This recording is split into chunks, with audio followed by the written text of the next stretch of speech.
on the culture list. Let's see what the wins and L's were for the week. Before we do that, make sure that you check out It's Her Wine. This episode is sponsored in part by Her Wine, so make sure you use our discount code Don't Sleep when you shop with us. Yes. Straight into it. On top of the list, last minute addition. We have to shout out Abbott Elementary one more time. It's a breaking news thing, but Abbott Elementary surpassed ABC's comedy ratings for Modern Family, and we all know that Modern Family has like broken barriers and records repeatedly throughout the trajectory of their livelihood. But Abbott Elementary, its second episode actually surpassed 9 million views. So shout out to again Quinta B and the amazing all-star cast. Now hopping into the previously discussed culture list, Mama Tina is on the list. She partnered with Shea Moisture. Actually, this is not a new partnership. They actually started their partnership in 2021, but for Super Bowl weekend, her Where Art Can Occur, or Waco Theater Center, partnered with Shea Moisture to debut the House of Shea, which was an interactive inaugural event that included a one-stop pop-up experience featuring salon and barbershop services.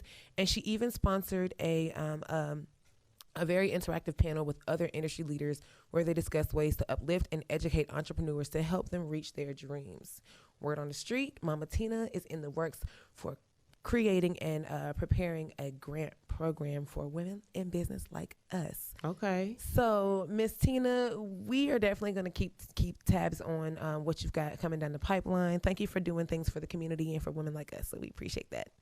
Going back real quick to this inserted win, I saw this week where Cheryl Lee Ralph was talking about how she walked into an audition and the people were asking her, so what have you done? Ooh, that is so insulting. I know. Because if you don't know, Auntie Cheryl is the dream girl. First off, let's start there. Yeah, they was like, you sing, huh? Oh, that is, and I bet she just exudes, like, there are two actresses in this world. I know there are many. Actually, there are like three that I think of. Of course, I think of Felicia Rashad. She just exudes confidence and class. And I think it's about the voice. Cheryl Lee Ralph's voice. Yeah. Ooh. Yeah, I'm sure she handled them so very nicely. nice and yeah. Right. And she's a Jamaican queen too. But they said I've seen that's just like something that's been happening in the industry. You know, I guess people don't remember you as a black actress. I saw that Talk to Pops had shouted Cheryl Lee Ralph out. I mean, and beyond the original Dream Girl, we're talking Moesha's stepmom D. Right. We're talking Rita from Whoopi Goldberg, Sister Act 2. That was her mama. Oh, yeah. Get your behind up in this house right now. You got homework to do. They tried it. They really did try it. Don't come for her. Okay? She's a real queen. But anywho, back to the list. Next up on the list, actually, I just want to say that it's been a very interesting Black History Month because there have been some negative things that have happened, but we also have to just account for the good things, the positive things that have taken place. And so with that being said, Colin Kaepernick's new initiative is providing secondary autopsies of families of police-related incident victims. So his organization, Know Your Rights Camp, is sponsoring these free autopsies, and they can be requested by anyone within a close relationship of the victim, such as a spouse, a partner, a relative, even a close friend. So the autopsy must be legally authorized by a legal representative, according to the organization's spokesperson. And these secondary autopsies will eliminate any concerns from originally given autopsies, ensuring that it was conducted without any biases or errors, and that any evidence was not manipulated. This comes immediately after yet another one of our girls, Tanisha Sims, I believe, was found dead in her jail cell after being refused timely medical assistance. And so we are still awaiting, a secondary autopsy report to see what was her cause of death, because her family believes that she was poisoned, by her racist inmates. But again, there's been so many opportunities and instances and cases in which our brothers and sisters have been slain by police incited or related incidents, and the details of their death have been botched or kept, from the family and from the public, causing all types of speculation and distress. So I mean, further than just the police, because when that guy Kendrick Johnson got rolled into the mat and they took all his organs, they're still trying to figure out what happened with him. Right. And that was like literally 10 years ago this year. So, even outside of that, outside of just police brutality, just second autopsies, period, because these people are stealing organs, like, ew. Yeah. They're stealing organs, they're killing us and hiding reasons, and it's just really crazy. But shout out to Colin Kaepernick. I just really want to give a real shout out to you saving your coin. Okay, because if it was me, my little NFL money would have been gone. But that's what's up, Colin. You doing the damn thing. Yeah. I need to see what he was signed for back in the day. Okay, because he's spinning it well. It's been almost 5 years since he's been out the league, right? Yeah, it's coming up on that too. I think 2016. Something around there, yeah. So you're right. Shout out to you. Yes. Well, another win in Black History Month, or at least for in hindsight, the Minneapolis police officers associated with George Floyd's death have received a guilty verdict. So those 3 police officers who stood by and watched as Derek Chauvin took George Floyd's life, they've all been found guilty of violating Floyd's civil rights by failing to offer medical aid. 2 of the 3 were also found guilty for not intervening to stop Derek Chauvin from using excessive force, and these men are scheduled for another trial in June on state charges of aiding and abetting murder and manslaughter. So the saga really does continue when it comes down to it, and honestly, it's out for blood for everybody attached to that. Like, we have to send messages, please. I think it's really unfortunate that they have to go through this, really, because like they should have. Honestly, they should have known better, but at the same time, they were training under this man. So for them to like really be in this situation, it's kind of like wrong place, wrong time type of thing. And now they just got to face the consequences, because here you have this man, who knows what goes on in those. You know how you seen all them Tyler Perry, what's that Tyler Perry movie? Not the movie, Lord, the Tyler Perry show where with the bad cop, and they was messing. She was sleeping with the man next door. The girl on the, Tyler Perry don't be playing. And shout out to his new Madea Homecoming movie on Netflix. Right? But he in his show no clue what show I can't remember the name. Lord forgive me, it's early. But on the show on OWN, he showed like the good cop, bad cop, environment. I was actually it's not a Tyler Perry show, but Ava DuVernay's Queen Sugar chronicles or shows the relationship between one of the main characters, a black woman, and a white police officer. And in the most recent season, that just ended, the white police officer, he has since resigned, and his black girlfriend is like an activist, and she's like working on finding justice for a victim of police brutality. He was brutally beaten and paralyzed by police officers. Turns out it's her man, the white former police officer. And so that was years ago. He was training on the job that day, and he was following suit of the people that were training him. The people that were training him were using excessive force, and because he was being trained by them, he felt almost in a sense like, okay, well, I have to do this to prove myself that I'm capable of handling myself in these types of situations. And so he was actually the person that did the blow that paralyzed a young man, and it just came all back to him. And it's like, in those types of situations, when you're, these are types of questions that they ask you at the interview, right? Right. If you witness your manager, your supervisor, or a coworker doing something that's unlawful, that's morally, corrupt, and you're in a position of power involved, there's a position of power involved, like, what do you do? Even if speaking out against your superior would be in the right, how do you mitigate that situation?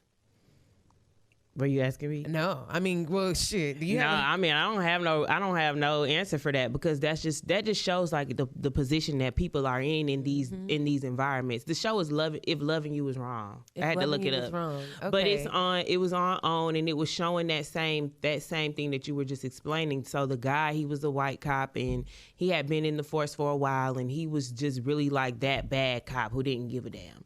And he was still training other people around him, but he did have other cops that were in the midst that were trying to like hold him accountable. Yeah. But you know how the power goes. Yep. You know what I'm saying? So this is kind of the similar to me. To me, don't shoot, don't, you know, to me. Don't shoot. We got some shoots coming up.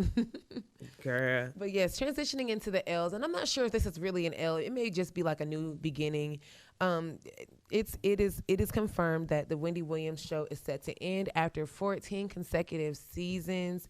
The daytime TV talk show queen is wrapping it up, and she's kind of her hand has been forced. She's of course been struggling publicly with mental and physical health issues.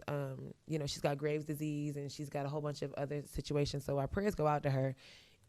For the past month or two, maybe about 3 months or so, she's been there have been a numerous amount of like guest hosts on her show, but Sherri Shepherd has received the highest reviews since she's been taking it over. So of course, Sherri Shepherd, congratulations. She just landed her own talk show. Production for the talk show will start this September. She will be taking over Wendy's slot, and she's going to continue to host the Wendy Williams show until it ends for good in June. Well, I hope Wendy can definitely come back before then, so that she can, you know, give her last farewell, because she is owed that. But I mean, it is what it is. You think she's done though? I mean, nobody knows. I can't really say. Somebody said something about how they're throwing out these podcast deals, and Wendy Williams on a podcast would be right up her alley. That's all that she needs. Wendy Williams, the talk diva that wants to be uncut anyway. Give her a podcast. Let her chronicle her recovery through all this shit, and let her be uncut and raw and unfiltered as she want to be. It's gonna be Howard Stern for black women. Not really even black women, but well, you know, for women, period. Because you know, she was catering to white women, all women. Mm-hmm. How you doing? in the LGBTQ community. So you know, it's kind of bittersweet, Wendy. You know, people ain't gonna wait on you.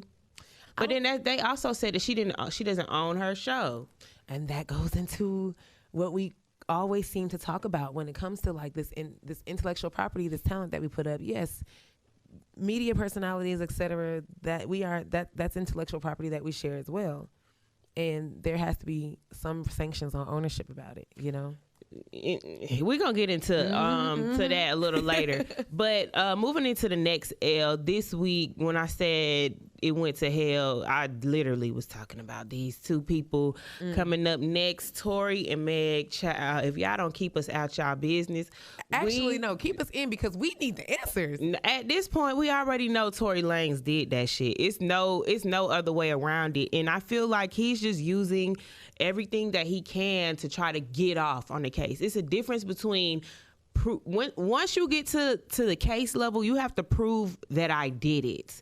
That's basically the game that he's playing right now. So before court started on Wednesday, DJ Academics put out a tweet saying that Justin in court, there was no DNA evidence linked to Tory Lanez on the gun, but court didn't even start. So it's like, hold up, wait a minute.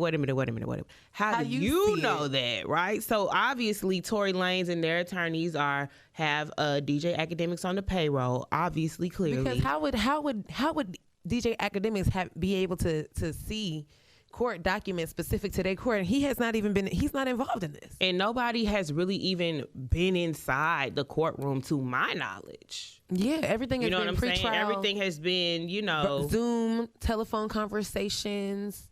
So Tory Lanez is trying his best to get off, but I really didn't like the way he did it this time, because you could tell that both Tory and Meg were like they just very fed up. They're ready for it to be over. You know what I'm saying? But it was just very misogynistic of him to say that the only thing that he did wrong was have sex with two best friends. And I just want to say on the record that I said that from jump. In July, when that story hit, I said he got caught messing with them both.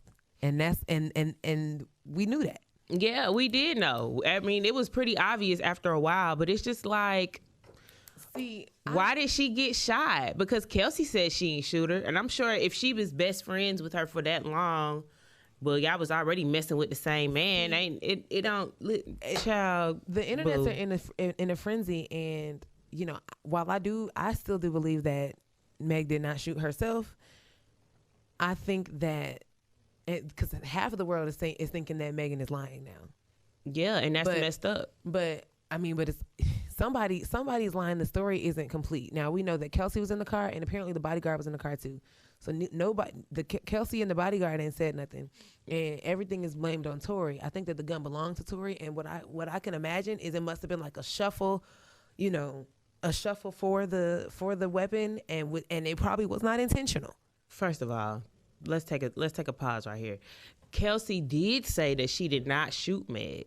She did come out and say that. Right. So she's out. Let's just go ahead and put her out. I don't think she shot her. I don't think she shot her. I think it comes down between Tory Lanez and the bodyguard. Do you think that it's a possibility, because we know that Megan is a raging she struggled with allegedly alcoholism. Yeah, she said that if Meg didn't say that she struggled with alcoholism, said that. Allegedly, she said that she struggled with consuming a large amount of alcohol excessively. I think that's fair to say, because I don't want to I do not want to come for you, queen, because I love Meg. Okay, so don't come for me, girl. I'm on your side. But that being said, do you think it was a drunk? Are you saying do I think it was a drunk night? Absolutely. Yes. I think it was definitely a drunk night. Yes. However, once shit start going down, you got to sober up. Hey, it's easier said than done for some people. I'm sorry. 2 bullets blazing out of guns to my feet. You think I'm not going to have my eyes wide open? I don't care how drunk I am. The moment I'm going to remember that part. Of course. But the moments leading up to that. It don't matter. It don't matter what happened leading up to it. Honestly, it tells the moments. Yes, it absolutely does matter what happened leading up to it, because that's where the truth falls in place. Okay, you talking about as far as where the gun gets pulled out at? Yes, and if there was a tussle, if there was a altercation amidst the gun being around, like, I think that there was some foul play in that car with the gun, and the question of the matter, of course, who shot Meg?